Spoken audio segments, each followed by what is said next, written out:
இன்னைக்கு என்ன டாபிக் பார்க்க போகிறோன்னா, தேடல் சுகமானது. தேடி பார்ப்போமா வாழ்வின் சுவாரஸ்யத்தை. தேடல் உள்ளவரை வாழ்வில் ருசி இருக்கும். தேடலில் தான் எத்தனை சுகம். வாழ்க்கையின் ஒவ்வொரு தேடலிலும் வாழ்வின் சுவாரஸ்யத்தை அறிய முடியும். கடலை தேடி ஓடும் நதி போல, திசையை தேடி ஓடும் காற்று போல, வாழ்வில் எது வேண்டுமோ அதை தேடி செல்வதுதான் சிறப்பு. வாழ்க்கை பயணத்தில் தேடல்கள் எப்பொழுதும் தொடர்ந்து கொண்டுதான் இருக்கும். அதுவே வாழ்க்கையின் சுவாரஸ்யம். அது இல்லாவிட்டால் ஊர் வம்புகள் பேசி சோம்பேறிகளாக வாழ வேண்டியதுதான். வாழ்க்கையில் தேடல் இல்லாவிட்டால் தேங்கிய நீரை போல் சமூகம் நாற்றம் அடிக்க ஆரம்பித்துவிடும். எனவே நதியைப் போல் ஓடிக்கொண்டே இருக்க வேண்டும். அப்போதுதான் வாழ்வில் வசந்தம் வீசும். காட்டுவாசியில் இருந்து கம்ப்யூட்டர் வாசி வரைக்கும் மனிதர்கள் முன்னேறி கொண்டே இருக்கிறார்கள் என்றால் அதற்கு காரணம் அவர்களுக்குள் இருக்கிற தேடல்தான். வாழ்க்கையின் சுவாரஸ்யமே இந்த தேடல்தான். தேடல் மட்டும் இல்லை என்றால் மற்ற விலங்குகளுக்கும் நமக்கும் ஒரு வித்தியாசமும் இல்லாமல் போயிருக்கும். தேடுவதோ தேடப்படுவதோ பெரிதில்லை. ஆனால் நம்மை தேடுவோர் இன்றி இருப்பதுதான் கூடியது.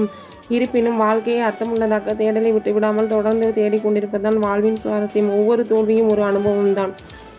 முதலில் நமக்கு எது தேவை என்பதை தெரிந்து கொள்ள வேண்டும். வாழ்க்கையில் வெற்றி பெற படிப்பு, அனுபவம் என்ற இரண்டு மட்டும் போதாது. அடுத்து என்ன என்ற தேடல் மனதிற்குள் ஓடிக்கொண்டே இருக்க வேண்டும். கற்பதற்கு எந்த எல்லையும் கிடையாது. எதிர்ப்படும் தடைகளை உடைத்தெறிந்து புதிதாக கற்றுக்கொண்டே இருக்க வேண்டும். கற்றுக்கொள்வதுடன் நின்று விடாமல் சாதித்து காட்டவும் முயல வேண்டும். தேடல் உள்ளவரை மட்டுமே நம்மால் வாழ்க்கையில் பல அழகிய தருணங்களை உணர முடியும். தேடல்கள் மாறிக்கொண்டே இருக்கும். ஆனால் தேடல் ஒன்றே நிரந்தரம். தேடாமல் எதுவும் கிடைப்பதும் இல்லை, நம்மை வந்து அடைவதும் இல்லை.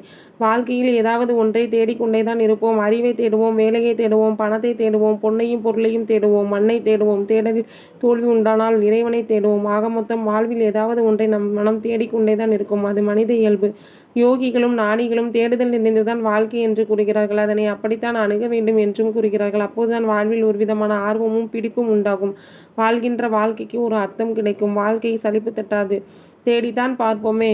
ஹாய் ஃப்ரெண்ட்ஸ், இந்த வீடியோ பிடிச்சிருந்தால் லைக் பண்ணுங்கள், ஷேர் பண்ணுங்கள், கமெண்ட் பண்ணுங்கள். தேங்க்யூ.